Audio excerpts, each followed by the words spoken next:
The town had gathered to witness a wedding. Instead, they witnessed a scandal no one would ever forget. By sundown, Clara Whitmore's life would be in ashes, and from those ashes she would build something none of them could imagine. The church bells of Rose Creek rang sharp against the dry afternoon sky. Folks filled the wooden pews, whispering beneath wide hats, their Sunday best stiff and uncomfortable in the rising heat. This was supposed to be the happiest day in Clara Whitmore's young life. She stood near the altar, hands clasped tight around a small bouquet of wildflowers. The ivory lace of her dress shimmered under the sunlight spilling through the dusty windows. But the groom was late. Minutes ticked by, then more. An unease settled across the room like dust on an unused saddle. People exchanged glances. The preacher cleared his throat for the third time. Clara kept her chin high, her heart hammering in her chest, praying with every breath that Jesse Rollins would come riding around that bend. The front doors creaked open. Every head in the church snapped toward the sound. But it wasn't Jesse, just old Mr. Higgins from the livery, awkwardly slipping inside, hat in hand. He gave a small shake of his head to the sheriff near the door. The whispering started instantly, quiet at first, but growing like prairie fire. "Where is he?" "Ran off, I'll bet." "Poor girl." Clara's father, Thomas Whitmore, stood rigid near the front row, his face pale beneath his graying beard. This wedding was supposed to save the ranch, the marriage securing the alliance between two struggling families. Without it, debts would come knocking. The bank was already circling like buzzards. The preacher leaned close to Clara and whispered, "Miss Whitmore, do you wish to wait any longer?" She opened her mouth, but no words came. Then Sheriff Amos Dalton stepped forward, his heavy boots echoing through the church. "Folks," he said, loud enough for everyone to hear, "Jesse Rollins ain't comin'." The words hit like a shot to the gut. Gasps rippled through the crowd. A woman in the back whispered, "Left her at the altar." Another added, "Shameful. Absolutely shameful." Clara felt her knees weaken, but she wouldn't give them the satisfaction. She swallowed hard, lifted her chin, and forced a steady breath. "Thank you, Sheriff," she said, her voice thin but clear. For a moment, silence blanketed the room, and then the whispers returned, louder now, crueler. "Guess the ranch won't last through winter.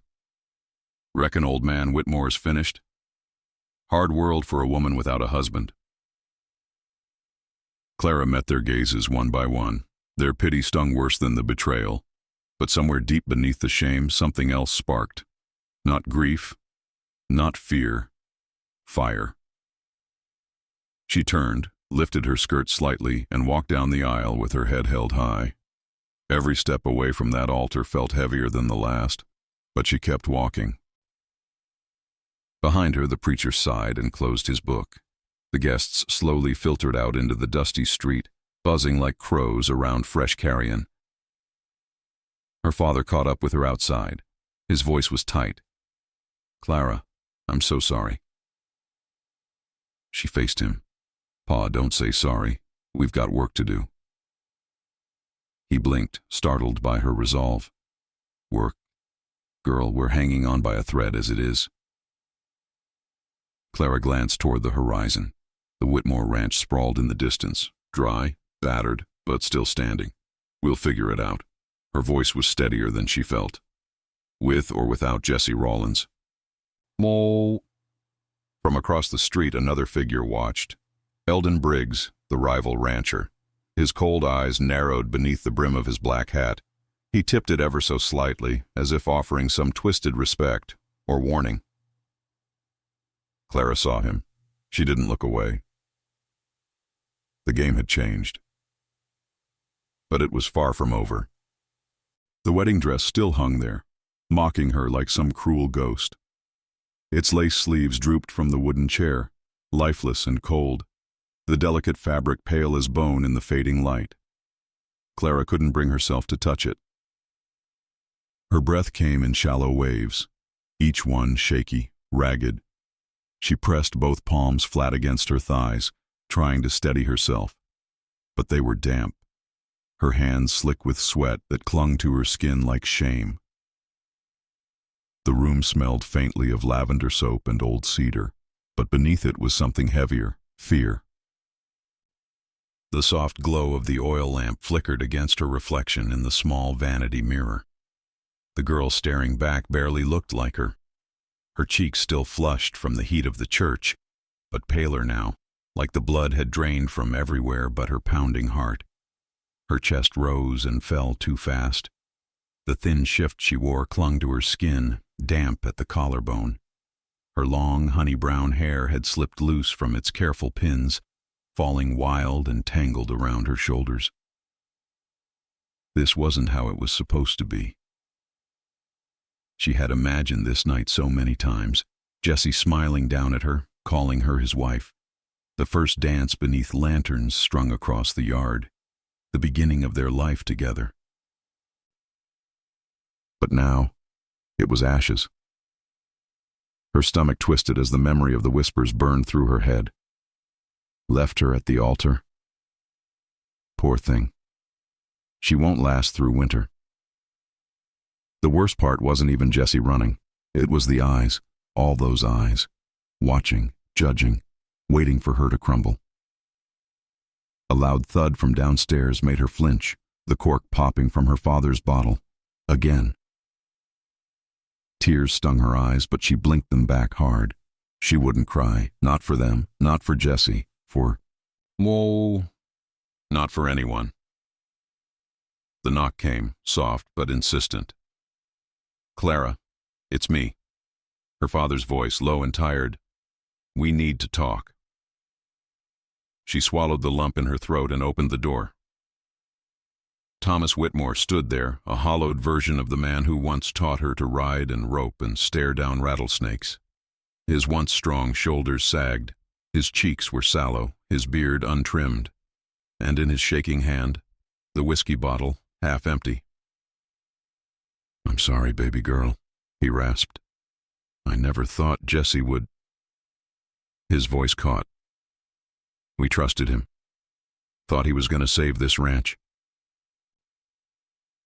Clara's stomach tightened at the word save. The weight of it settled on her chest like an anvil. All her life she'd heard it. "You'll marry well, Clara. The ranch'll be safe once Jesse signs his name. That's how it's always been done. Always waiting for a man to come along and save her. No more." "How bad is it?" she whispered, voice tight. He hesitated, glancing away like a man about to confess a sin. "If the bank don't get their money by fall, we lose it. The herd ain't big enough. The soil's near dead.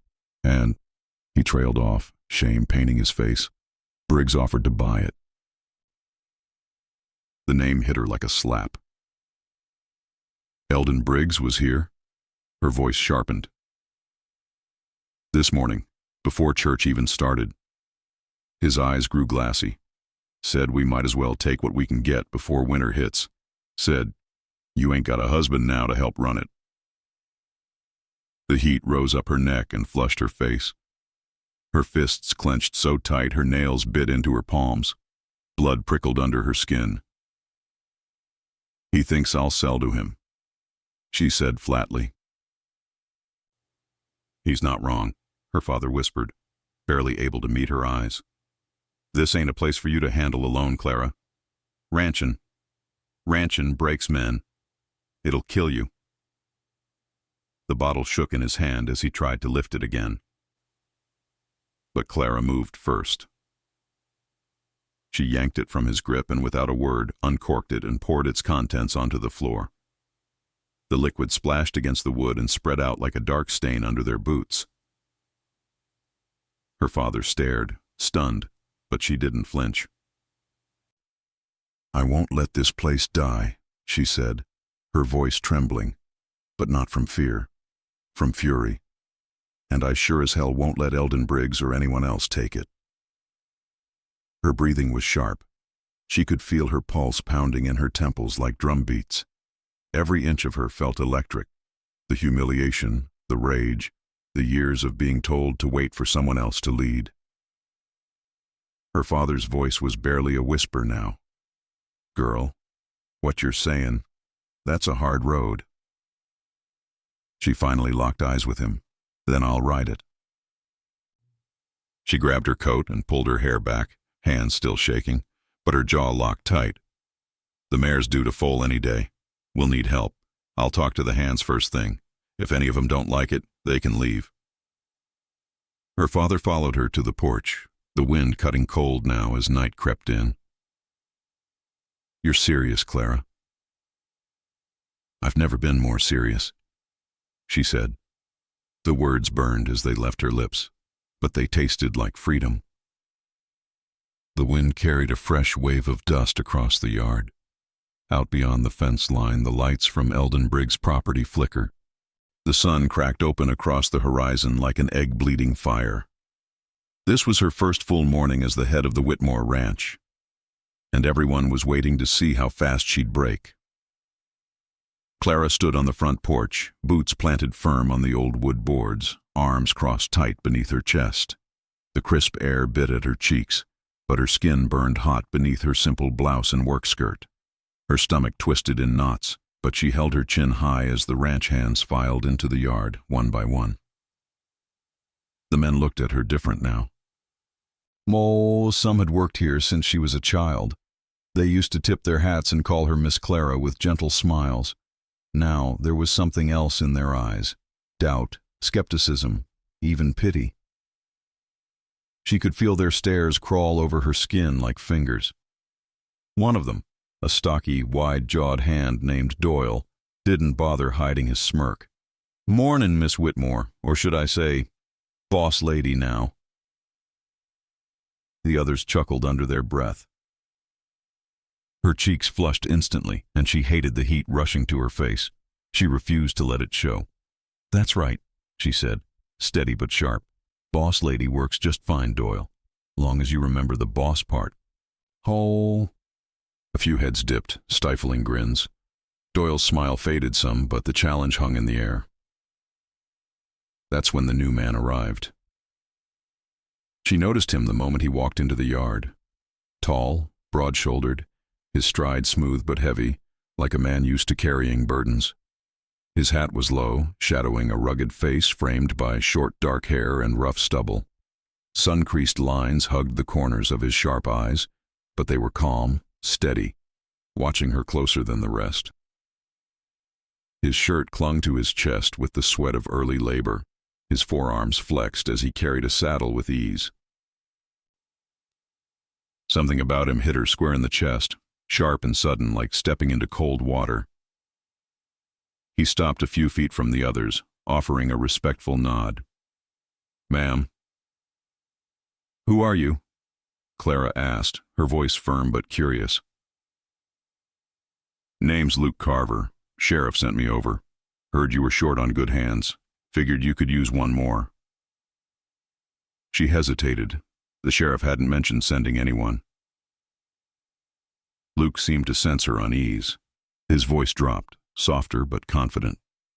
"Not looking for charity, Miss Whitmore. Just work, and I don't scare easy." His eyes held hers for a moment too long. There was something in them. Not the condescending glances the others gave, nor Jessie's slick, sweet-talk charm. This was different. Solid. Heavy. Like he saw right through her defenses. The heat in Clara's face pulsed again, this time for an entirely different reason. She swallowed. "You any good with horses, Mr. Carver?"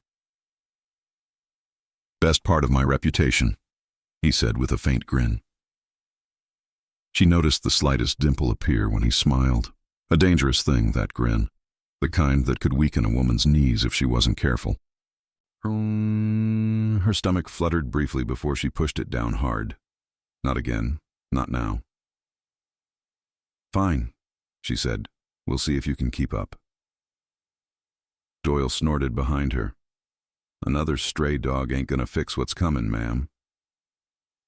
Clara's patience snapped like brittle wood. She turned sharply toward Doyle. "What's coming, Doyle? You got something you want to say directly?" He spat into the dirt, eyes narrowing. "Everyone knows Briggs ain't gonna wait long. He's got half this town in his pocket. When the bank comes knocking, you'll wish you'd taken his offer." The mention of Briggs was like salt in an open wound. Clara's fists clenched at her sides. Luke stepped forward, his voice calm but cutting. "Sounds to me like you're rooting for the wrong rancher, friend." Doyle shifted uncomfortably. "Ain't rooting for nobody. Just know how things work." Clara's pulse raced. The world felt smaller, hotter, tighter. She spoke through her teeth. "Then you have two choices, Doyle. You can work the ranch like you were hired to, or you can leave." The yard fell silent. Doyle locked eyes with her, testing her resolve, but only for a moment. Then, with a muttered curse, he turned and stomped toward the barn. The others looked between Clara and Luke, uneasy, but none spoke. Her heart pounded like a drum against her ribs. Her skin was flushed, her breath short, but she stood her ground. "Let them feel the heat," she thought. "They need to know I'll burn before I break." After a long moment, Luke spoke again, quieter this time. "You got steel in you, Miss Whitmore." "Whoa." She glanced sideways at him, trying to keep her breathing steady. The way he looked at her made her skin tingle. She wasn't used to being seen like this, not fragile, not broken, but capable. And the strange part was, she liked it. She fought the urge to fidget with her hands. "We'll see how much steel I've got soon enough," she said, her voice softer now. Luke offered a faint smile, not cocky, not playful, but like a man who knew storms and respected anyone willing to stand in one.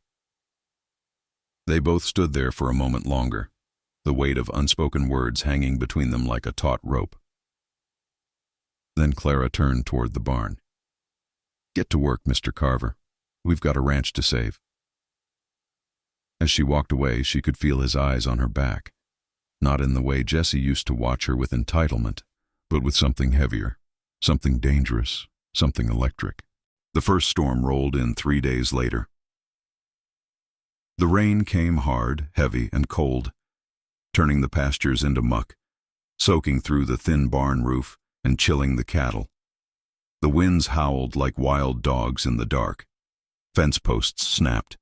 The creek swelled past its banks, and somewhere out there in the blackness, wolves howled from the ridgeline. Clara pulled her coat tighter around her shoulders as she worked alongside the men, mud caked to her boots, rain dripping down her neck. Every muscle in her back screamed with fatigue, but she forced her hands to keep moving, pulling at the heavy tarp they were using to cover the hay. Beside her, Luke's strong hands grabbed the other corner. His shirt clung to him, soaked through, outlining the muscles across his chest and arms as he yanked the tarp tight. The lantern between them flickered wildly in the wind. "Hold it steady," he called over the roar. "I've got it," she shouted back, voice tight with exhaustion. Their hands brushed as they secured the tarp. Even through the cold rain, the brief contact sent a jolt up her arm, like static electricity snapping beneath her skin. She swallowed hard, focusing on the task, but her chest ached, not just from the cold. Luke's eyes met hers for a brief moment as they caught their breath under the lantern light. The rain plastered strands of hair to her flushed cheeks, her lips slightly parted as she panted. His gaze lingered just long enough for her stomach to twist again, that same dangerous heat she didn't want but couldn't stop feeling. "You should be inside," he said softly. "Let us handle this." Her chin snapped up. "If I wanted to stay warm and useless, I'd have gotten married." Luke almost smiled, but there was something else in his eyes, admiration mixed with worry. Stubborn as hell. She wiped rain from her brow. You'll find that's one of my better qualities. Suddenly a loud crack echoed from the distance. Clara flinched. Lightning flashed over the ridge, illuminating the far pasture. The wooden corral gate had blown open, and several head of cattle were slipping through into the open fields. Damn it, she cursed. I'll get the horses. Luke shouted, already sprinting toward the stable. Clara didn't hesitate. She followed. Inside, the stable was chaos. Horses snorting, stamping, nervous from the storm. The scent of wet hay, leather, and animal sweat hung thick in the air. Clara's heartbeat raced as she grabbed a bridle and worked quickly, fingers fumbling as her wet, cold hands struggled with the buckles. Luke was already saddling up, his movements efficient and calm. You ever run cattle at night? He asked, glancing at her. No, she admitted, her voice tight. But I'm about to learn. Luke paused, eyes locking on hers again. There was something raw in that moment, a silent acknowledgement of the storm both outside and inside her. Stay close to me, he said, his voice dropping lower, nearly a growl beneath the rain pounding on the stable roof. If you lose me, you get back here. No heroics. Clara felt her breath catch for half a beat. Her pulse quickened for reasons that had nothing to do with fear. I can handle myself, she whispered, but her voice betrayed a tremor of something else entirely. Luke stepped closer for a moment, his breath warm against her wet skin. His voice softened to barely more than a murmur. I don't doubt that for a second, Clara. Her name on his lips sent another unfamiliar pulse through her chest, a dangerous comfort she hadn't felt since before Jessie. She quickly looked away, her face burning hot beneath the cold rainwater dripping from her hair. She swung up onto her mare, refusing to let him see the flush spreading across her cheeks. The night ride was a blur of adrenaline and fear. Thunder rolled like distant cannon fire. They rode fast, hooves pounding through the mud, cattle lowing wildly ahead as they darted toward the trees. The lightning flashed again, illuminating Luke riding just ahead of her, guiding the herd back toward the fence line. Her legs ached. Her hands throbbed from gripping the reins too tight. The cold sliced through her, but she pressed forward, teeth clenched, muscles burning, heart pounding like a drum in her throat. By the time they finally herded the last steer back into the secured corral, the storm had begun to fade. The wind eased. The rain softened to a drizzle. Clara slid off her saddle, landing hard on shaky legs. Her breath came in ragged bursts as she leaned against the fence for support, chest heaving. Luke dismounted and walked over, concern etched in every line of his face. You all right? He asked, his voice softer now, breath misting in the cool night air. She nodded weakly, trying to catch her breath, but the tears she'd held back for days suddenly surged to the surface. She bit her lip, forcing them down, but her body trembled uncontrollably. Without a word, Luke reached out, his strong hand steadying her shoulder. The touch undid her. A sob broke free from her throat. She quickly covered her face, humiliated by the crack in her armor. I'm fine, she whispered hoarsely. I'm fine. Luke didn't pull away. His voice was low, firm, but kind. You don't have to be fine, Clara, not all the time. The weight of everything, the ranch, Jessie, the shame, the storm, crashed down on her in that moment. But under it all was Luke's hand, solid and warm against her shaking shoulder, grounding her. For the first time since she'd been left at the altar, she allowed herself to lean, just slightly, into someone else. Only for a moment. Then she straightened, wiping her eyes quickly, the walls snapping back into place. We've got work in the morning, she said, voice steadier now. You should get some rest. Luke watched her for a beat longer, his gaze filled with something unspoken, before nodding. "Yes, ma'am." As he turned and walked away into the dim light, Clara stood there alone, her breath still shaky, her heart unsteady. But somewhere inside her, that fire burned hotter than ever. Clara hadn't spoken his name in weeks. She'd locked him away in the far corner of her mind like a rattlesnake trapped in a barrel. But Jesse Rollins had a way of slithering back in. The sun was low when she saw the rider on the horizon. At first, she thought it might be one of Briggs's men. She tensed immediately, instinctively gripping the fence rail, her pulse quickening. But as the rider grew closer, the familiar silhouette pulled her breath short.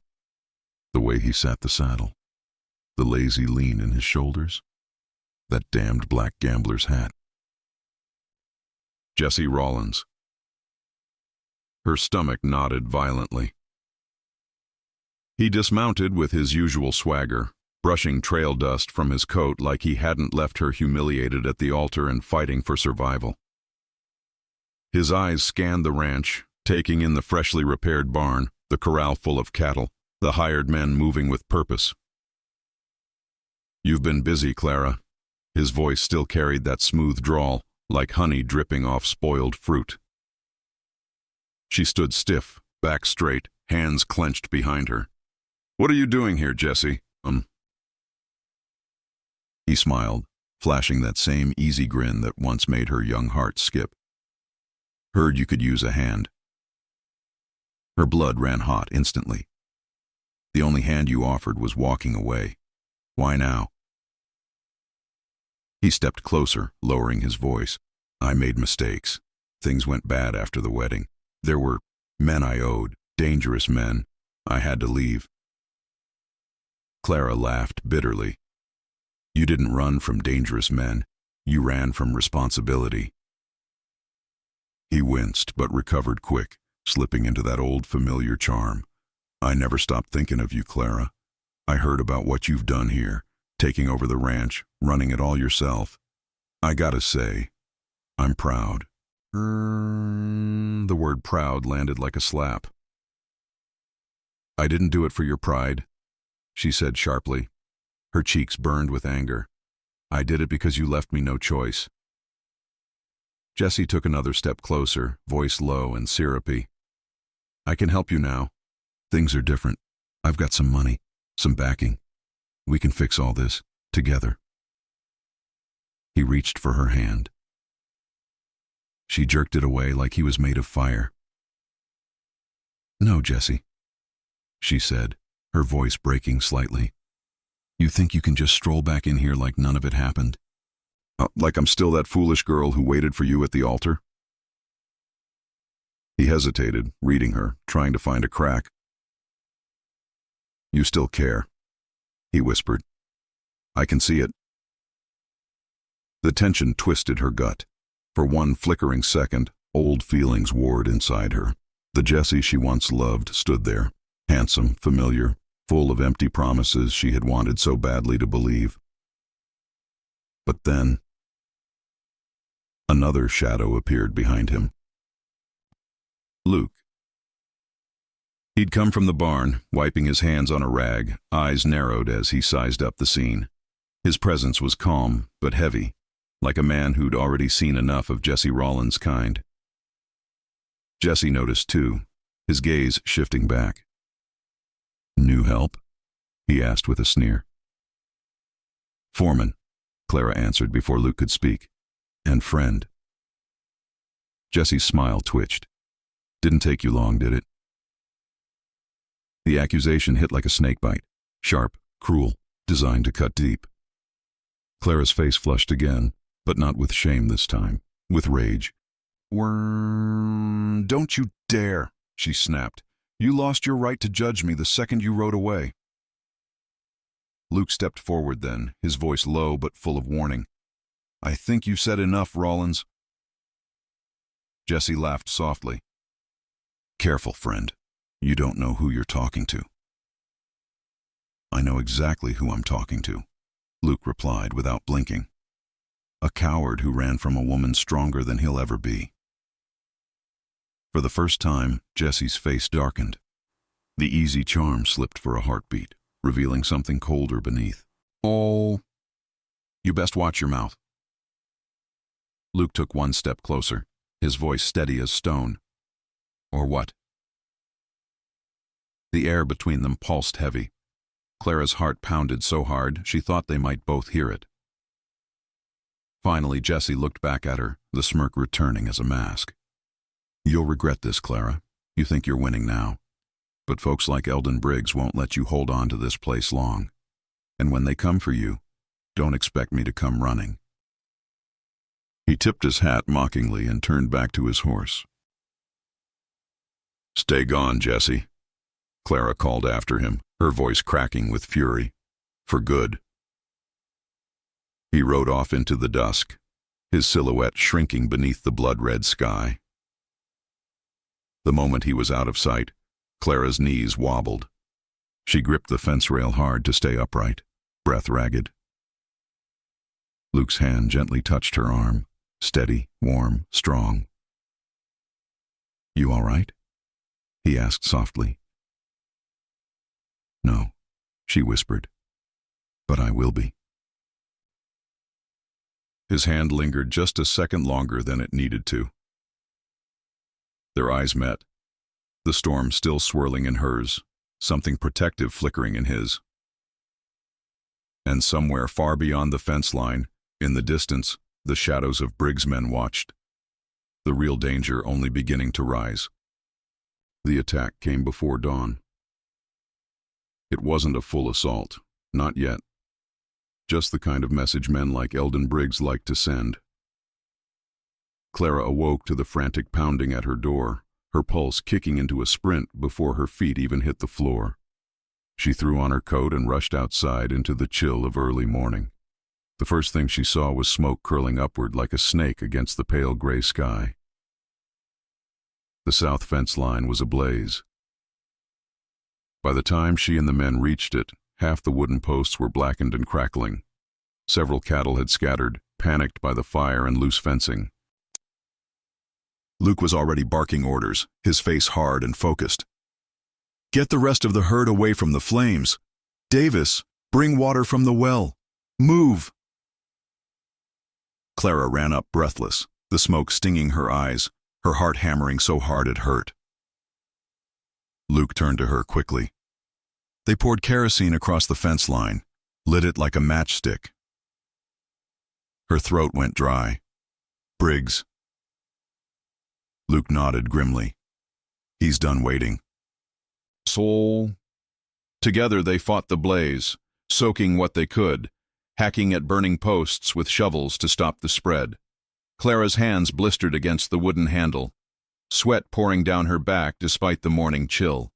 The acrid smoke clung to her clothes, burning her lungs with every breath. After what felt like hours, they finally beat the flames back. Only smoking ruins remained where her sturdy fence once stood. Her legs trembled with exhaustion. She doubled over, coughing violently. Luke's hand was suddenly there, steadying her, his palm pressed firm against her back. His voice was low but steady in her ear. "Breathe slow. You're all right." "Oh." The heat of his hand burned through the fabric of her coat, his touch sending an electric charge up her spine, even in the chaos. She straightened slowly, wiping soot from her cheeks. "We'll rebuild it." Luke looked at her with quiet admiration.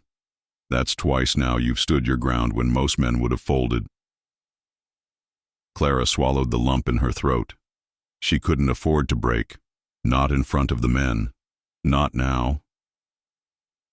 "They want me to give up," she said softly. "That's why Briggs sends his snakes at night. He wants me tired, scared." Her eyes narrowed. "He wants me to sell." Luke studied her for a moment, his voice softer now, almost protective. "And what do you want, Clara?" The question caught her off guard. For weeks, it had all been about surviving, one day to the next. But beneath that, there was something more, something she hadn't allowed herself to speak. Her voice dropped to barely a whisper. "I want to win." Luke's gaze locked on hers, unflinching. The air between them grew heavy again, that same pulse of tension swirling around them like a coiled lasso. "You're not alone in this," he said, voice low, eyes never leaving hers. "You've got me." For a dangerous moment, her breath caught. The way he looked at her, not with pity, not with doubt, but with respect, hunger, and something deeper. She could feel her face flush again, her chest rising and falling a little too quickly. Part of her wanted to step back, to keep distance. But another part, the part that had been starved for months, wanted to lean into him. Before either of them moved, the sharp crack of a rifle split the air. The bullet slammed into the dirt just a few feet away, sending up a spray of soil. Luke instinctively yanked her down behind the water trough, his arm tightening protectively around her. His breath was hot against her ear, his body firm against hers as they crouched low. "Sniper," he hissed, up on the ridge. Her heart slammed against her ribs, but she nodded quickly, adrenaline overriding the swirl of emotions. Luke peeked carefully over the edge, eyes scanning the ridgeline. The shooter was already gone. "A warning shot, nothing more." "They're not here to kill me," she whispered. "Not yet." "No," Luke growled. "They just want you rattled." The other ranch hands gathered around, frightened and angry, muttering among themselves. "That was a message," Doyle said, his voice shaky. "Briggs don't want her running this place." Clara rose to her feet slowly, brushing dirt from her skirt. She faced the men, her voice clear and sharp. "I know exactly what Briggs wants." The hands looked at her, waiting. Clara's voice hardened. "He wants us to quit. He wants to scare us into selling him this land for pennies. But this ranch isn't for sale. Not today. Not ever." Her voice carried sharp into the morning air. The men exchanged glances. Some nodded. A few still looked nervous. Luke stepped up beside her, addressing the crew. "If any man here thinks it's too much, speak now." The yard fell silent.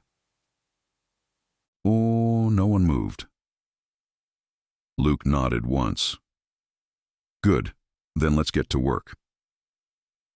As the men scattered to begin repairs, Clara exhaled shakily. Her hands were still trembling beneath her coat. She hadn't realized Luke was watching her closely. "You all right?" he asked softly. "I will be," she said, but this time her voice wavered. Luke stepped closer again, lowering his voice. "You don't always have to carry it alone, Clara." She looked up at him, her breath catching again. That pull between them was there, unspoken, dangerous, growing stronger by the hour. "I don't know if I remember how to lean on anyone anymore," she whispered, voice thin. Luke's hand grazed her arm, barely a touch, but it sent a shiver through her chest. "Then let me remind you," he said softly. Before anything else could be said, one of the hands shouted from the barn, "Clara! You better come see this!" Both turned sharply. The ranch hand was holding a piece of paper nailed to the barn door, a crude note scrawled in thick, ugly letters. "Sell before someone gets hurt." Clara's jaw tightened. The first real threat had arrived. And the storm was only beginning. The threat nailed to the barn door still flapped in the wind like a flag of war. Clara left it there. She wanted Briggs to know she'd seen it, and that it hadn't worked. But if she was going to beat him, she couldn't play defense anymore. She needed power. And in Rose Creek, power sat behind polished oak desks in private rail cars, far from the dirt and sweat of ranch work. Nathaniel Barrett poured her a drink without asking. The rich scent of bourbon and cigars clung to the air inside the velvet-draped railcar. Crystal chandeliers swayed gently with the rhythm of the train.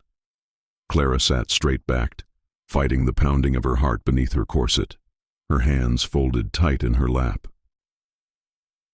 Barrett's sharp gray eyes studied her like she was a rare colt brought in from the wild. He didn't bother hiding it. His gaze dipped down her neckline more than once as he spoke, lingering just a second longer each time. "You're braver than most, Miss Whitmore." His voice oozed the kind of charm that always felt like a thin layer of oil. Few women would walk into a meeting like this, alone. Clara kept her voice even. "I didn't come here to be brave, Mr. Barrett. I came to do business." He smiled, leaning back as his eyes traced her again. Slow, deliberate. "Of course. Business." His gaze dipped once more, fixating on the rise and fall of her chest as she breathed. The tight bodice of her dress, already stiff with the strain of her nerves, felt suddenly suffocating beneath the weight of his stare.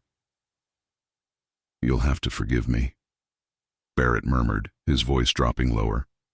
"It's just not often I conduct business with someone so visually compelling." His eyes crawled back up to meet hers, full of quiet suggestion. The heat rising in Clara's cheeks wasn't from embarrassment, it was rage, but she forced herself to stay composed. She took the glass of bourbon and lifted it slowly. "You may find that my mind is even more compelling than my figure, Mr. Barrett, and that's what you're here to deal with." The subtle slap in her words made his smile widen. He liked the game. Barrett leaned forward, lowering his voice like a man sharing a secret. "You're asking for something risky. A private rail spur through your land. The cost, the contracts, the enemies you'll make. You do realize Briggs has already approached us?"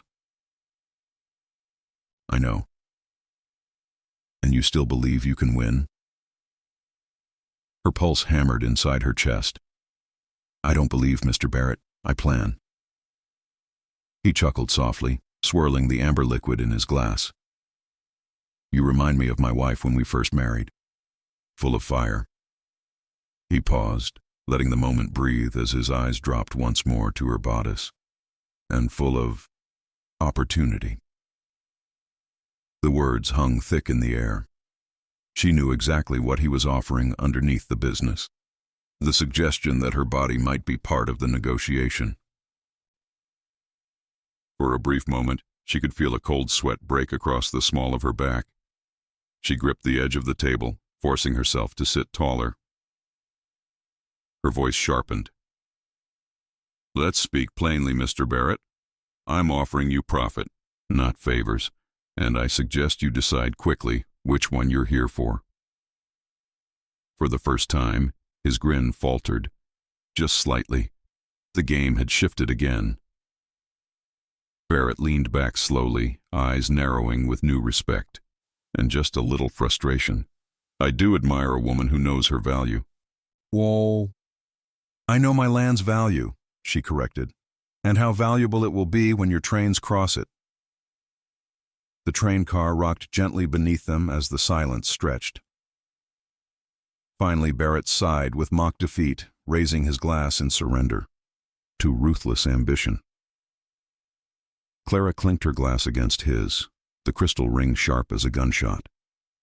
To survival. By the time Clara returned to the ranch, dusk had swallowed the valley in violet and gold. Her muscles ached with tension, but her mind was sharper than ever. She'd made her play. Luke was waiting near the barn, arms folded, his frame dark against the orange sky. He always seemed to find her first. "You were gone too long." His voice was quiet but heavy. "I handled it," she said softly. "With who?" "The railroad." He stepped closer. "You went alone." Clara's chest tightened. His voice carried a note beneath it. Not anger, but something far more dangerous. Possession, fear, desire. "Oh." His jaw clenched slightly. "You shouldn't have." "I don't need you to protect me, Luke." He took another step, closing the distance between them. The wind caught her hair and sent it brushing against his chest. His voice dropped to a low growl. "That's not what I'm doing." Their eyes locked, breath hitching. The tension between them was thick as rope, pulled tight and fraying. "You walk into rooms with men like Barrett," Luke said, his voice dark and rough. "And they don't just see your land, Clara." Her pulse pounded. She whispered, "I know exactly what they see." He reached out slowly, almost cautiously, brushing her cheek with the backs of his fingers, feather-light, like he was testing his own restraint. "Do you know what I see?" he whispered, his breath warm against her skin. Clara swallowed, heat building low in her stomach. "Don't say it," she breathed, voice trembling. "Why?" His hand hovered just beneath her chin. "Because if I do, you won't want me to stop." The air between them vibrated. For one wild moment, she nearly closed the gap between them, nearly surrendered to the pull she'd fought for weeks. But before either of them moved, hooves thundered on the ridge. A rider galloped toward them, dust rising behind him like smoke. "Miss Whitmore!" the ranch hand shouted. "They left another warning." The fragile moment snapped. They turned together toward the gate. This time the message was worse. Period. Sell or bleed. Fresh blood dripped from the cloth nailed to her property. The first shot came just before sunrise. Clara had barely gotten her boots on when the crack of a rifle echoed through the valley. The sound snapped through the early stillness like a whip. She raced to the window. Out past the barn, dark figures moved along the ridge, their shapes flickering in the low morning light like shadows creeping across her land.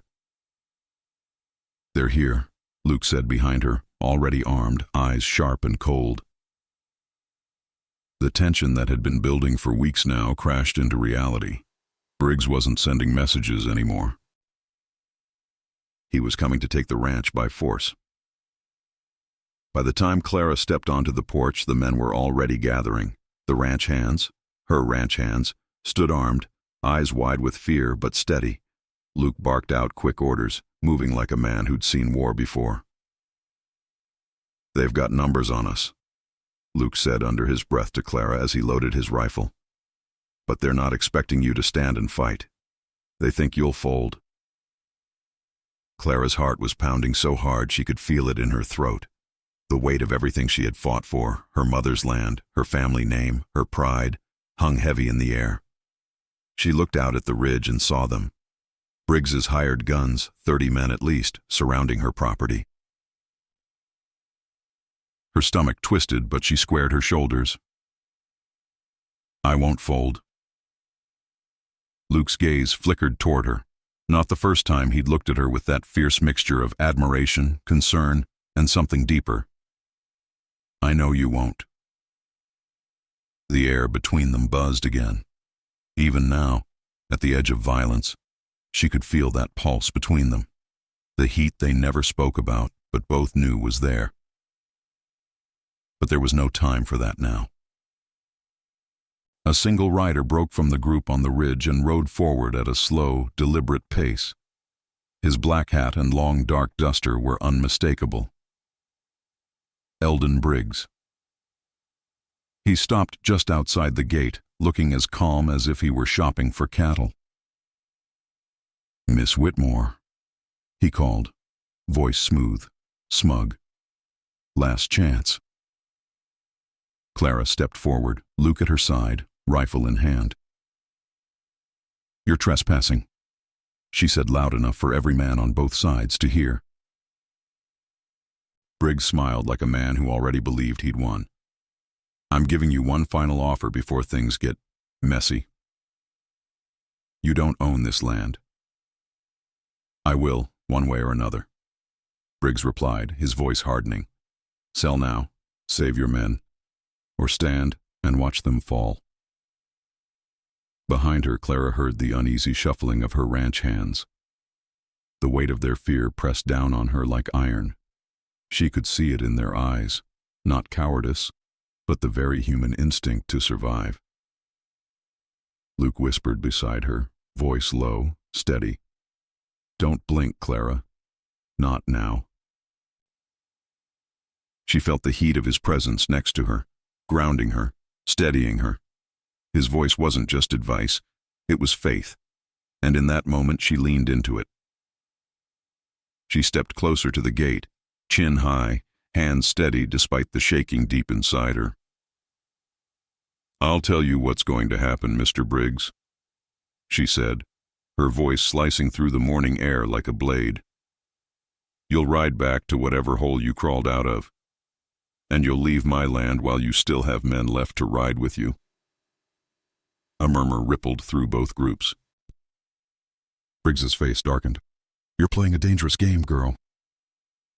"No," Clara said, her voice hardening. "I'm ending one." The silence that followed was thick and breathless. Briggs gave a small nod. "So be it." He turned his horse sharply and galloped back to his men. The first volley of gunfire tore through the valley. Bullets ripped through the fence posts, splintering wood and sending dirt flying. The ranch exploded into chaos. Men shouting, horses screaming, gunfire cracking like lightning. Clara ducked behind a wagon, her breath heaving. Bullets whizzed past her head, the sharp scent of gunpowder filling the air. Luke was already returning fire, his aim calm, precise. "Stay low," he shouted. "Don't give 'em clean shots." The world narrowed into sound and motion. Clara's hands trembled as she loaded her rifle, her fingers slick with sweat and dirt. She forced herself to breathe, to focus. You don't have the luxury of fear now. Hours blurred into moments. Briggs' men pushed hard at first, trying to break the line quickly, but Luke had fortified the ranch well. Every entrance had cover. Every weak spot was reinforced. And Clara's hands, the ones that once held nothing but wildflowers on her wedding day, now held steady to a rifle that kicked against her shoulder again and again. Finally, the attack began to falter. Briggs's men, realizing they wouldn't roll over Clara Whitmore so easily, started falling back toward the ridge, their wounded being pulled behind them. And then it was Briggs alone again, sitting atop his horse at the top of the ridge, glaring down at the ranch he had failed to take. "You made your choice," he called one last time. "I'll bleed you out piece by piece. This isn't over." Clara stood from behind cover, dirt smeared across her face, sweat plastering loose strands of hair to her temples. She shouted back, her voice hoarse but strong. "Then keep coming, Briggs. I've got more fight left than you've got men." For the first time, Briggs didn't smile. He simply turned and rode off into the distant hills, his men following behind like shadows shrinking with the morning sun. The ranch fell quiet.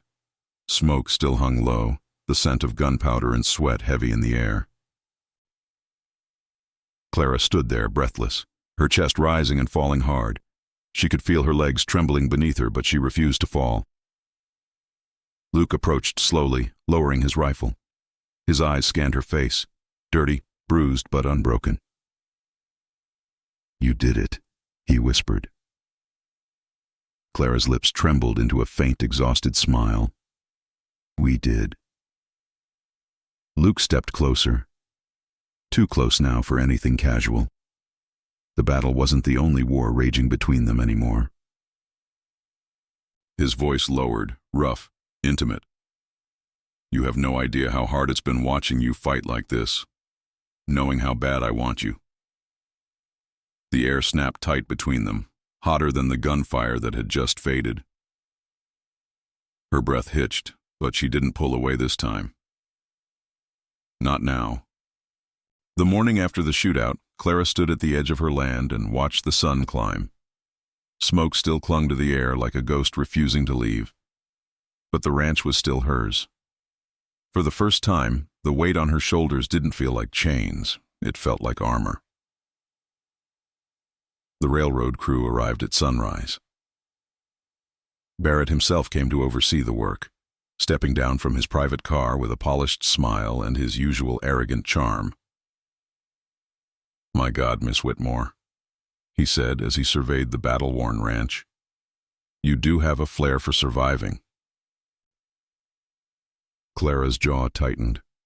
"And you seem to have a flair for arriving after the fight's over." Barrett chuckled softly, eyes sliding down her figure in that same slow crawl he never bothered to hide. "Survival looks good on you." Luke stepped forward before she could answer, standing close enough to make his presence felt. "The crew's waiting, Mr. Barrett. You here to admire or build?" The tension between the two men wasn't subtle. Barrett smiled, but his eyes narrowed. "Business, of course." As the men moved toward the work site, Clara felt Luke's steady gaze fall on her. The heat from the night before still simmered between them, unfinished, unspoken. Over the next few weeks, the ranch transformed. Iron rails carved across the valley like veins, feeding new life into the land. Lumber wagons lined the trails. The sound of hammers and steam engines filled the air. Every day, the ranch grew stronger, and every night, Clara felt the fire inside her grow harder to contain. Luke was everywhere, leading men, securing the herd, rebuilding what Briggs's men had tried to destroy. And at night, they found themselves stealing longer glances, standing too close, sharing silences that felt heavier than words. One evening, as the sun bled orange across the valley, Clara stood near the corral, watching the herd graze beneath the towering new rail trestle. The wind tugged loose strands of her hair across her face. Luke approached quietly, his voice soft. "You did it." Clara smiled faintly, keeping her eyes forward. "Not yet, but it's close." He stepped closer, his shoulder brushing hers. She didn't pull away. "You built something nobody thought you could," Luke said, his voice deeper now, rough. "You don't owe anyone explanations anymore." Clara finally turned to him, eyes locking. "Maybe, but it cost me more than I ever expected." Luke's eyes searched hers. "You never let yourself break." Her breath hitched slightly. "You were there." He took another step, too close now, the heat between them rising like a storm waiting to break. His hand brushed along her jaw, fingertips trailing gently up her neck. The touch was electric, sending a sharp ache straight through her chest. "I'm still here, Clara," he whispered. Her heart pounded violently as his face hovered just inches from hers. The urge to close the gap was magnetic, terrifying. Her voice trembled. "You shouldn't be." "I don't care." For one suspended moment, the world held its breath. And then their lips met. It wasn't sweet. It was months of pressure snapping loose all at once, hungry, rough, desperate. His hands wrapped around her waist, pulling her against him. Her fingers slid into his shirt, feeling the hard muscles beneath, her breath breaking against his mouth. The kiss stole the strength from her legs, but he held her firm, grounding her in that dangerous space between surrender and control. When they finally pulled apart, both breathless, their foreheads touched as the tension between them trembled like a drawn bowstring. "I've wanted that since the day you stood up to Briggs," he whispered, voice raw. Her lips trembled into a faint smile. "I've wanted that since the day you walked into my yard." They stood there, breathing each other in. But even as the warmth between them pulsed, Clara's eyes lifted to the dark ridgeline far in the distance. Because she knew Briggs was not done. The next morning, A rider arrived with news that would change everything. Briggs had been arrested. Forgery, land fraud, attempted murder. Clara sat on the porch as the deputy delivered the report, the weight of it almost surreal. "Looks like Briggs finally pushed too far," the deputy said. "The judge ain't giving him a way out this time." Clara nodded slowly, feeling the war inside her shift to something unfamiliar. Peace. Luke stood behind her, his hand resting gently on her shoulder. "It's over," he whispered. But even as she exhaled, releasing months of pain, she knew it wasn't truly over. Because empires don't survive on peace. They survive on what comes next. The valley belonged to her now. Briggs was gone. The last vultures had flown. The ranch pulsed with new life, fresh rails glinting like silver veins across her land, cattle herds thicker than ever, and the Whitmore brand burning proud into every hide. For the first time in a long time, Clara Whitmore woke with no fear waiting at the foot of her bed. But something else waited. Desire. That evening, as the sun melted behind the distant hills, Clara stood alone on the porch, looking out over everything she'd bled for. The air was warm, heavy with the scent of fresh grass and wood smoke. The sky burned gold and purple, the kind of sky that dared a person to dream. She heard his boots before she saw him. Luke stepped onto the porch, his silhouette cutting strong against the dying sun. The way he moved toward her made her stomach tighten, calm, steady, hungry. Neither spoke. There were no words left that hadn't already been spoken with glances, touches, and stolen moments. He stopped a foot away. The air between them pulsed. Clara's chest rose and fell faster, her breath catching as her heartbeat drummed against her ribs. She felt the flush rise up her throat, not from embarrassment this time, but from the raw, burning pull between them that had grown too big to ignore. Luke's voice was low, rough from holding back for too long. "You're incredible." The way he looked at her, like she was the only thing left in the world worth fighting for, made her knees go weak. "You stayed," she whispered, her voice breaking slightly. His hand reached up, fingers brushing her cheek, his thumb tracing the corner of her lips. "You wouldn't let me leave." Their eyes locked. The storm that had swirled for months between them finally cracked wide open. "Luke," she breathed, trembling. That was all it took.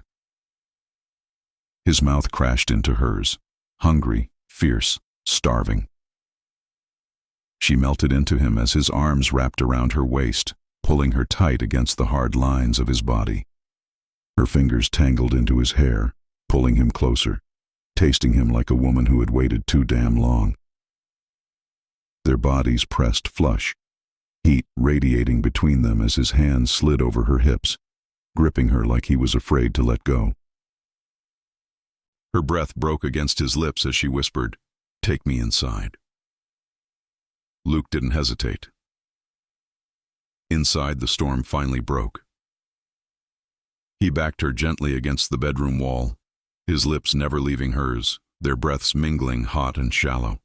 His hands roamed across her body, tracing the curves hidden beneath months of work clothes, now exposed in the flickering lamplight.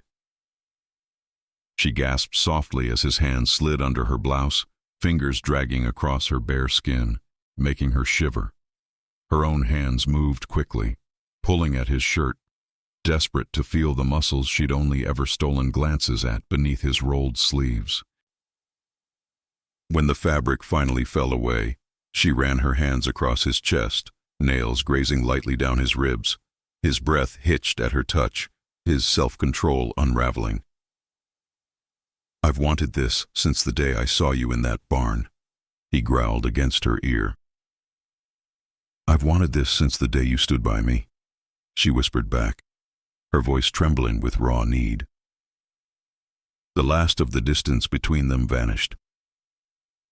Clothes hit the floor, piece by piece, tossed aside in blind urgency. Every touch, every breath was a release of the months of tension that had burned beneath their skin. There was no hesitation now, only heat, need, and finally, surrender. Luke's hands explored her body with reverence and hunger, his lips trailing fire down her neck, across her collarbone, lower still. Clara arched into him, her head falling back, eyes fluttering closed as waves of sensation rolled through her.